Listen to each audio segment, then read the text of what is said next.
শৈশক উজনিৰ বানপীড়িত ৰাইজৰ কাষত বিভিন্ন প্ৰান্তৰ পৰা বিভিন্নজন সহায়ৰ হাত হৈ উপস্থিত হৈছে।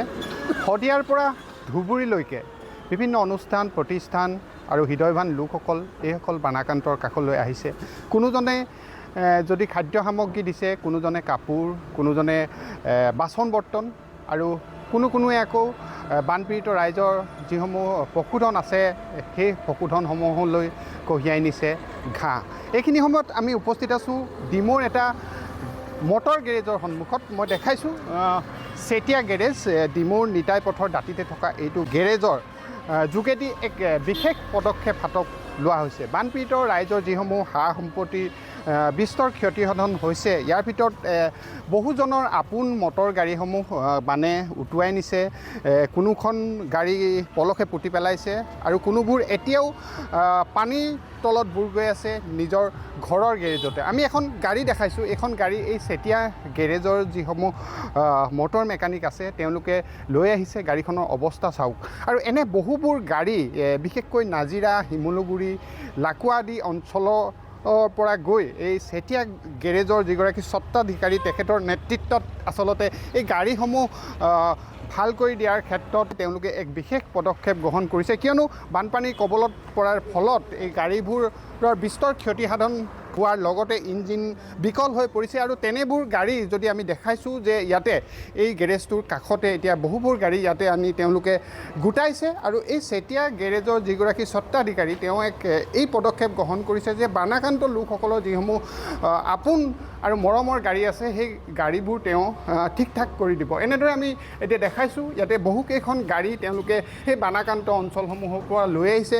আমি দেখাইছোঁ তেওঁলোকে এতিয়া ধুই পখালি গাড়ীবোৰ কিছু দেখিবলৈ আচলতে ভাল কৰিছে। আমি চেতিয়া গেৰেজৰ যিগৰাকী স্বত্বাধিকাৰী আছে তেখেতৰ সৈতে কথা পাতিম।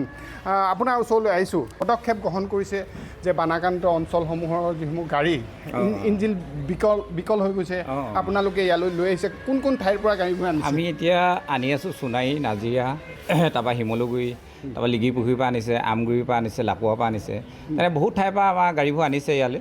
যিহেতু আমি এতিয়া প্ৰথম 1 মাহত আমি 30খন গাড়ী লৈছোঁ। আৰু আমি আটাইতকৈ এটা ভাল লগা কথা, আমি 6টা দিন ৰাইজক একদম ফ্ৰী ছাৰ্ভিচ দিছিলোঁ আমাৰ চেতিয়া গেৰেজৰ ফালৰ পৰা।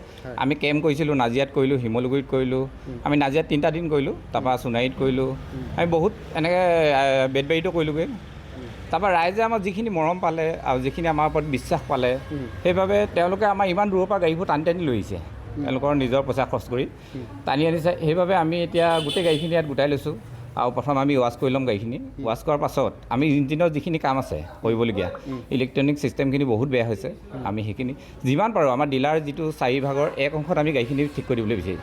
মানুহৰ মানে ইমান এটা জটিল পৰিস্থিতিত আমিতো মানুহক ঢেৰ পইচা খৰচ কৰি পিনি গাড়ীখন ঠিক কৰি দিব নোৱাৰোঁ। মানুহৰ ইমান বিপদ হৈ পাইছে, তাৰ মাজতে যদি আমি এই গাড়ীখনৰ এটা এক্সট্ৰা টেনশ্যন যদি মানুহক দিওঁ, তেতিয়া মানুহ সম্পূৰ্ণ ভাগি পৰিব। তেওঁলোকৰ নিজৰ যি হ'ল পৰিয়াল থান বান হৈ গৈছে চব, তাৰ মাজতে যদি তেওঁলোকৰ একদম প্ৰয়োজনীয় বস্তু গাড়ী এখন, একদম ঘৰতো যিমান ক্ষতি হৈছে সম্পূৰ্ণ গাড়ীখন, তাতকৈ গাড়ীখন আমাৰ বেছি ক্ষতি হৈছে। এতিয়া ডিলাৰবোৰত গৈছে 4 লাখ 5 লাখ টকা তেওঁলোকৰ ফুল ডেমেজ গাড়ীবোৰ পেলাই দিছে পানী সোমোৱাৰ কাৰণে। এতিয়া আমি চিন্তা কৰিছোঁ আমাৰ চেতিয়া গেৰেজৰ ফালৰ পৰা আমাৰ যিখিনি মানুহৰ হাত আছে, আমাৰ এতিয়া ইলেক্ট্ৰিকেল মিস্ত্ৰী আমাৰ লগত আছে, কম্পিউটাৰ ছফ্টৱেৰ হেৰি আছে, যিহেতু আমাৰ ডিমৌ অঞ্চলৰ ৰাইজে বহুত উৎসাহ সাহস পাই আছে আমাৰ গেছটো থকাৰ কাৰণে। আমিও ভাবিছোঁ এইখিনি যদি আমি বান আক্ৰান্ত ৰাইজক আমি দিব পাৰোঁ, সেইবাবে আমি ওলাই গ'লোঁ। আমি 6টা দিন সম্পূৰ্ণ ৰাইজৰ মাজত আমি দিলোঁ। ৰাইজক আপুনি যিহেতু যোৱা কেইবাটাও দিন আপোনাৰ গেৰেজৰ গোটেই দলটো লৈ বানাক্ৰান্ত অঞ্চলসমূহত ঘূৰি ফুৰিছে, 11জনীয়া এটা দল। আপোনাৰ গেৰেজ সেইকেইদিন বন্ধে আছিলে, আপোনাৰ লছটো হৈছে।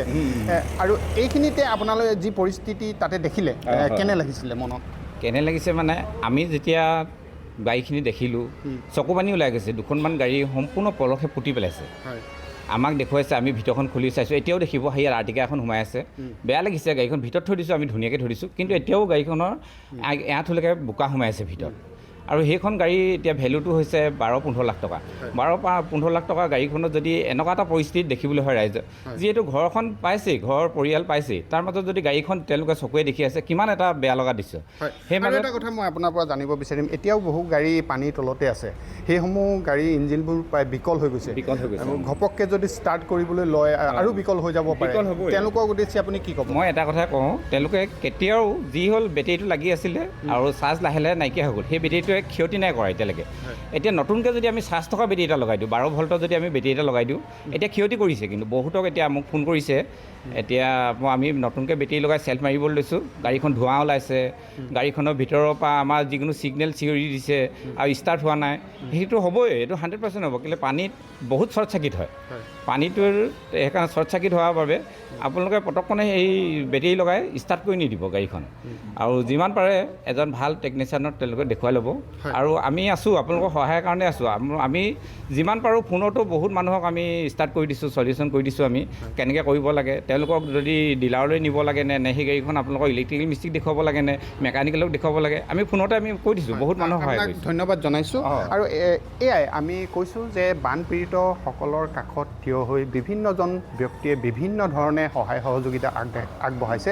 আৰু এই বানপীড়িত ব্যক্তিসকলৰ যি আপোন গাড়ীসমূহ, এই আপোন গাড়ীসমূহ ঠিক কৰি দিবলৈ, পুনৰ আচলতে চলাব পৰা কৰি দিবলৈ ডিমৌৰ চেতিয়া গেৰেজৰ এইজন স্বত্বাধিকাৰী প্ৰদীপ চেতিয়াই তেওঁৰ গোটেই টীমটো লৈ বানাক্ৰান্ত অঞ্চলসমূহত তেওঁ যোৱা দিনকেইটাত বিনামূলীয়াকৈ সেৱা আগবঢ়াইছে। আৰু এতিয়াও এই গেৰেজলৈ তেওঁ লৈ আহিছে বহুসংখ্যক গাড়ী, যিসমূহ গাড়ী তেওঁ এই গেৰেজত ঠিক ঠাক কৰি দিব।